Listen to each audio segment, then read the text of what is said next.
Halo sahabat Gen, Assalamualaikum warahmatullahi wabarakatuh. Gimana kabar harian kalian? Semoga selalu menyenangkan ya. Tetap semangat dan selalu jaga kesehatan.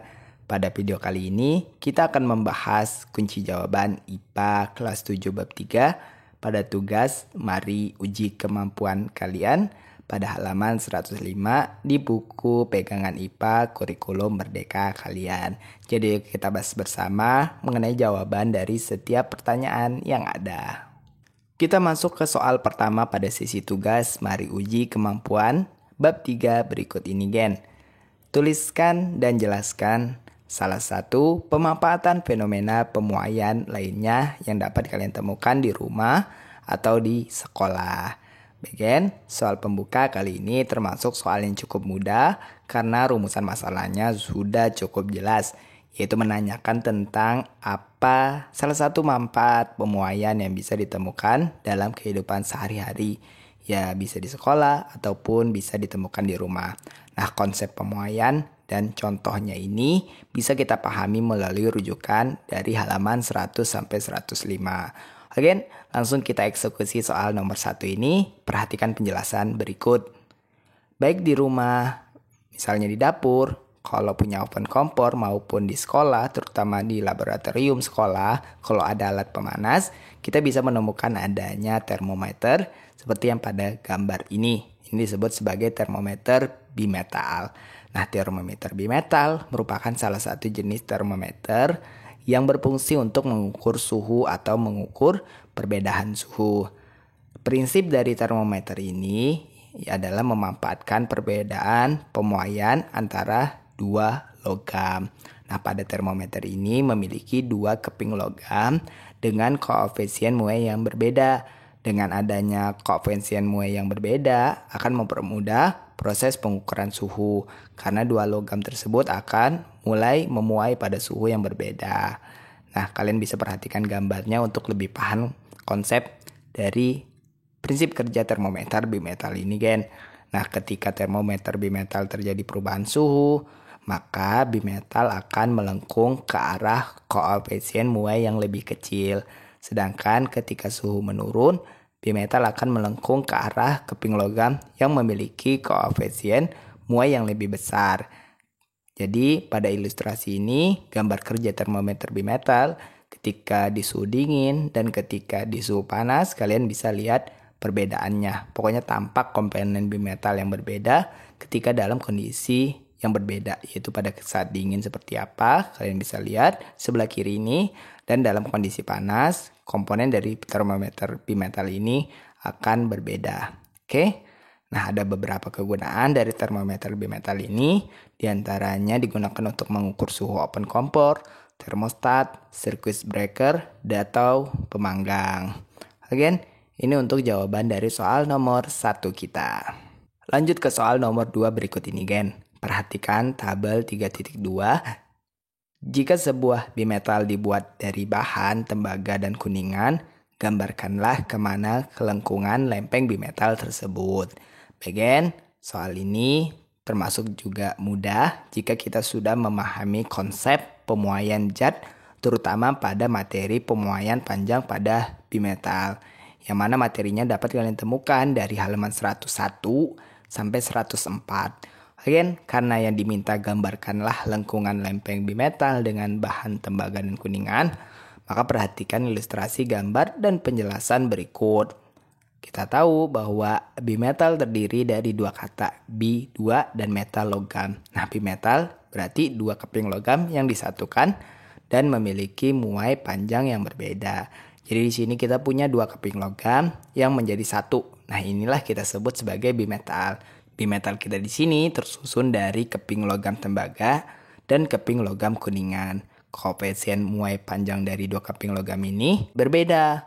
Dapat dilihat di tabel samping ini, yang itu pada tabel 3.2, di mana diketahui koefisien muai panjang logam tembaga adalah sebesar 0,000017 per derajat Celcius, sedangkan koefisien muai panjang kuningan adalah sebesar 0,000019 per derajat Celcius. Kita simbolkan koefisien muai panjang ini dengan simbol alfa. Kita ingat konsep pemoyaan panjang pada bimetal ini kembali, Gen. Ketika dipanaskan dan suhu naik, bimetal akan bertambah panjang karena dua jenis logam yang melekat sama-sama mengalami pemoyaan panjang. Namun, karena koefisien muai panjang dua jenis logam pada bimetal ini berbeda, maka bimetal ini akan membengkok atau melengkung karena salah satu jenis logam memiliki koefisien muai panjang yang lebih besar. Bimetal yang dipanaskan akan melengkung atau membengkok ke arah logam dengan koefisien muai panjang yang lebih kecil. Logam dengan koefisien muai panjang yang lebih besar pada bimetal tentu akan lebih mengalami pertambahan panjang yang lebih besar. Sehingga logam tersebut akan menekan dan mendorong ke arah logam dengan koefisien muai panjang yang lebih kecil.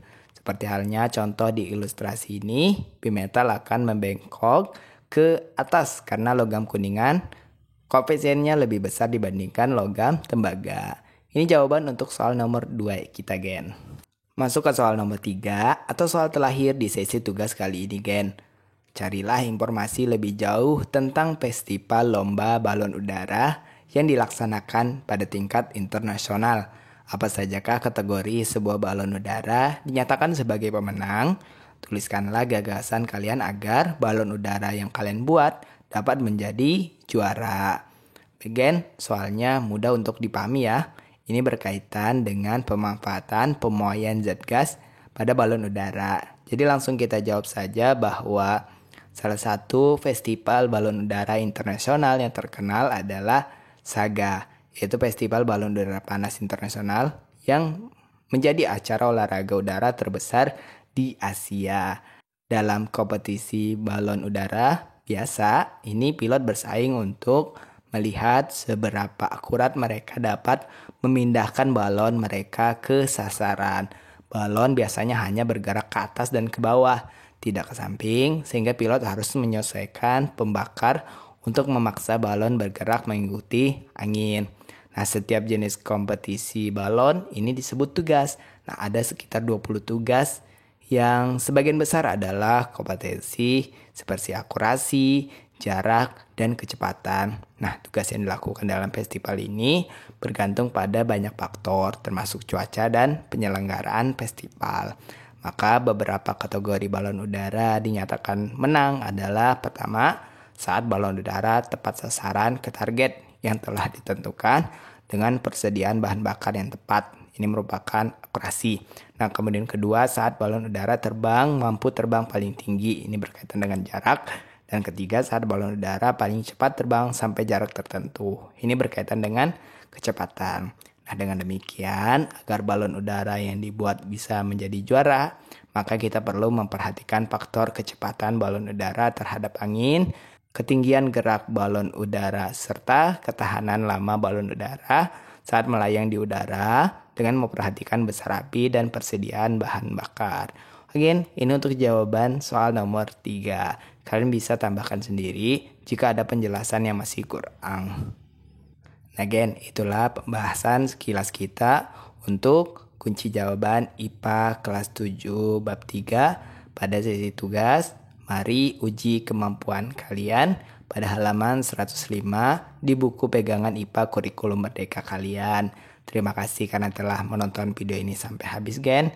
Jika dirasa video kali ini bermanfaat, jangan lupa untuk klik like dan subscribe ya, Gen. Terima kasih dan wassalamualaikum warahmatullahi wabarakatuh.